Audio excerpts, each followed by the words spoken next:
Selamat pagi, salam sejahtera bagi kita semua, Horas. Nah, hari ini kita akan membacakan firman Tuhan dan juga mendengarkan firman Tuhan. Sebelum kita mendengarkan firman Tuhan, mari kita bersatu di dalam doa. Allah Bapa kami bertahta di dalam kerajaan surga, Tuhan kami mengucap syukur buat hari ini. Tuhan Kau masih memberikan kami berkat dan juga kesehatan dan juga kasih yang melimpah kepada kami. Sementara kami akan mendengarkan firman-Mu Tuhan, kiranya Engkau memberkati hamba ini yang akan menyampaikan firman ini. Kami percaya Roh Tuhan hadir di tengah-tengah kami, menguasai hati dan juga pikiran kami, supaya kami terfokus dalam mendengarkan firman-Mu. Di dalam nama anak-Mu Tuhan Yesus Kristus kami berdoa dan mengucap syukur, amin. Nah, nats khotbah kita pada pagi hari ini terambil di dalam Roma 8 ayat 1-8. Beginilah firman Tuhan, hidup oleh roh. Demikianlah sekarang tidak ada lagi penghukuman bagi mereka yang ada dalam Kristus Yesus. Roh yang memberi hidup telah memerdekakan kamu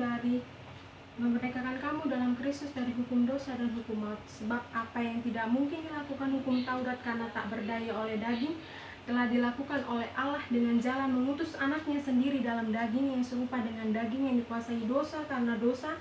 Ia telah menjatuhkan hukuman atas dosa di dalam daging, supaya tuntutan hukum Taurat digenapi di dalam kita yang tidak hidup menurut daging tetapi menurut roh. Sebab mereka yang hidup menurut daging memikirkan hal-hal dari daging, mereka yang hidup menurut roh memikirkan hal-hal yang dari roh. Karena keinginan daging adalah maut, tetapi keinginan roh adalah hidup dan damai sejahtera. Sebab keinginan daging adalah perseteruan dengan Allah karena tidak takluk terhadap hukum Allah. Hal ini memang tidak mungkin baginya. Mereka yang hidup dalam daging tidak mungkin berkenan kepada Allah. Beginilah firman Tuhan. Nah, ada dua hal yang perlu beginilah firman Tuhan. Nah, tema kita pada hari ini atau tema kita pada kali ini adalah hidup oleh roh. Hidup oleh roh berarti hidup dalam kemerdekaan. Nah, ada dua hal yang perlu kita lihat di sini, yaitu bagaimana daging dan roh yang selalu melingkupi kehidupan manusia. Daging digambarkan adalah sesuatu keterikatan akan sesuatu hal yang menurut keinginan ataupun pikiran kita. Nah, oleh sebab itu manusia terkadang tidak mampu untuk menghindari dari hal-hal yang keinginan daging. Tetapi roh digambarkan adalah pribadi yang dipimpin oleh kekuatan yang bersumber dari Dia, yaitu Roh Kudus yang selalu menyertai kita dalam segala apapun.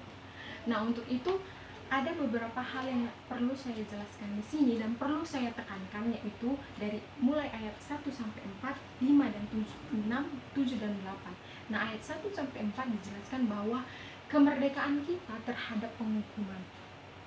Nah, ayat yang pertama dijelaskan bahwa demikianlah sekarang tidak ada lagi penghukuman bagi mereka yang ada di dalam Kristus Yesus. Artinya di sini adalah orang yang sudah berada di dalam Kristus, mengikut Kristus, tidak akan ada lagi penghukuman bagi mereka. Tetapi roh yang memberi hidup, ayat 2, roh yang memberi hidup telah memerdekakan kamu dalam Kristus dari hukum dosa dan hukum maut. Nah, orang yang sudah mengikut Kristus akan dimerdekakan. Tetapi orang yang masih berada di dalam dosa dan masih ingin mengikuti keinginan daging, mereka tidak akan dimerdekakan. Artinya di sini manusia itu dari dasarnya sudah melakukan dosa. Nah, upah dari dosa itu adalah maut. Itu bisa terlihat di dalam Roma 6 ayat 23. Nah, oleh sebab itu ayat 3 dijelaskan bahwa sebab apa yang tidak mungkin dilakukan hukum Taurat karena tak berdaya oleh daging telah dilakukan oleh Allah dengan jalan mengutus anaknya sendiri dalam daging yang serupa dengan daging yang dikuasai dosa karena dosa. Ia telah menjatuhkan hukuman atas dosa di dalam daging. Karena manusia sudah masuk ke dalam dosa dan tidak bisa lagi menghindar, apapun yang dilakukan manusia itu menjerumus ke dalam sebuah dosa. Nah, oleh itu manusia yang sudah berbuat dosa tidak lagi mampu untuk melakukan hukum Taurat. Oleh sebab itu pada kondisi ini Allah melihat dan Allah mengutus anaknya yaitu Yesus Kristus sebagai penjamin manusia terbebas dari hukuman dosa. Nah, oleh sebab itu agar tergenapilah apa yang ada di dalam Alkitab bahwa hanya Yesuslah yang mampu memerdekakan kita dari hukuman dosa. Nah, untuk itu kita harus percaya bahwa Yesus Kristus tidak lagi berada di muka Allah. Nah, hukuman yang ada di dalam diri orang percaya itu bukan lagi hukuman yang lama yang ada di dalam hukum Taurat, tetapi hukuman baru. Nah, hukuman baru itu adalah hukuman yang ada dalam Roh Tuhan ataupun Roh Kudus. Nah, hukuman ini membebaskan orang percaya dari dosa. Nah, Roh Kudus menolong kita sehingga yang telah Yesus kerjakan bagi manusia ataupun karya Yesus itu menjadi milik kita dan juga menjadi nyata bagi kita. Nah, dalam hal ini kita tidak perlu lagi mempersembahkan korban persembahan seperti yang ada di hukum Taurat. Nah, jadi kita adalah orang yang merdeka. Nah, orang yang merdeka di dalam Kristus adalah orang yang memiliki iman yang telah dibenarkan sehingga mereka ini tidak lagi menjadi orang-orang hukuman. Nah, kuasa yang ada di dalam kuasa baru yang tidak ada lagi di dalam penghukuman bagi mereka yang ada di dalam hidup Roh Kudus. Jadi sebab Roh memberikan hidup dan juga memerdekakan kita dalam Kristus dan juga hukuman maut. Nah, setelah kita dibebaskan atau dimerdekakan dari penghukuman, nah kita masuk ke dalam ayat 5 dan 6, yaitu dimerdekakan oleh keinginan daging. Sebab mereka yang hidup menurut daging memikirkan hal-hal yang dari daging, mereka yang hidup menurut roh memikirkan hal-hal yang dari roh. Karena keinginan daging adalah maut, tetapi keinginan roh adalah hidup dan damai sejahtera. Nah,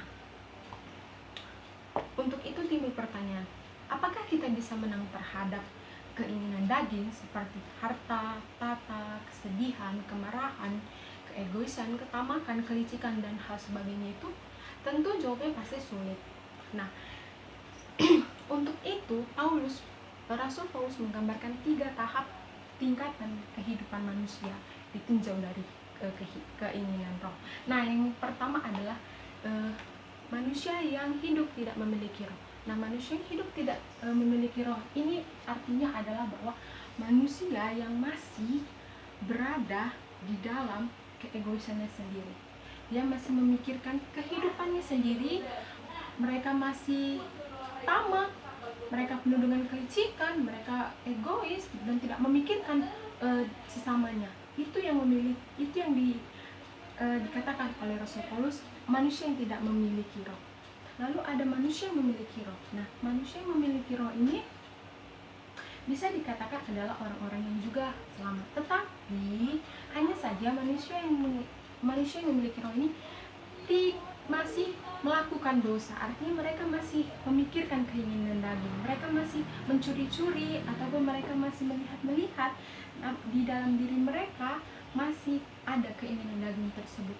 Nampaknya aja mereka ini terlihat seperti orang rohanian, tetapi mereka masih melakukan keinginan daging karena mereka masih memikirkan diri sendiri, tidak memikirkan orang-orang. Nah, yang ketiga adalah hidup seluruhnya itu diserahkan kepada roh, atau hidup yang dilakukan menurut roh. Nah, hidup yang dilakukan menurut roh ini adalah berarti orang yang sudah mampu mengendalikan hidupnya, orang yang sudah mampu melepaskan diri dari keinginan daging.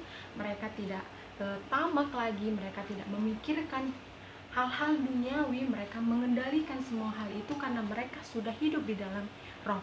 Orang yang hidup di dalam roh adalah orang yang mampu melakukan segala sesuatu itu sesuai dengan kehendak Allah dan juga tidak memikirkan apa-apa yang ada di dalam duniawi ini. Nah, untuk itu ketika manusia masih menuruti keinginan daging, mereka akan memperoleh dosa, dan upah dari dosa adalah maut. Tetapi manusia yang mengikuti keinginan roh, dia terhindar ataupun dia tidak luput, dia tidak akan terkena hukuman dari Allah. Nah, untuk itu kita lanjutkan ayat 7 dan 8 ini diartikan kemerdekaan kita dari dimerdekakan oleh roh. Nah, karena sebab keinginan daging adalah perseteruan dengan Allah, karena ia tidak takut terhadap hukuman Allah. Hal ini memang tidak mungkin baginya. Nah, untuk itu hidup menurut daging itu adalah hidup yang menuju kebinasaan. Nah, dan juga hidup menurut daging ini memperhadapkan kita kepada perseteruan terhadap Allah. Allah tidak lagi melihat kita, Allah menganggap kita musuh karena kita masih terbelenggu ataupun masih terikat dengan hal-hal nafsu kita ataupun hal-hal yang berbau dengan duniawi ini. Nah, oleh sebab itu Paulus menegaskan kepada jemaat-jemaat di Roma bahwa sudah sebaiknya kita berbalik arah. Kita tidak boleh lagi memikirkan keinginan daging, tetapi yang kita pikirkan adalah bagaimana kita bisa hidup dipimpin oleh Roh dan bagaimana kita mampu mempermuliakan Allah baik dalam setiap tingkah, pola pikir dan tindakan kita yang sesuai dengan kehendak Allah. Nah, oleh sebab itu bertentangan dengan hidup menurut daging. Hidup menurut Roh itu adalah hidup yang berkenan kepada Allah. Dan jadi hidup menurut daging adalah hidup yang tidak berkenan kepada Allah. Tetapi hidup menurut Roh adalah sesuatu hal yang berkenan dan mulia di mata Allah. Nah, oleh sebab itu di ayat 8 dikatakan bahwa mereka yang hidup dalam daging tidak mungkin berkenan kepada Allah. Sini sudah jelas sekali diterangkan bahwa kalau kita masih mengikuti keinginan daging kita, tidak akan pernah kita berkenan di mata Allah.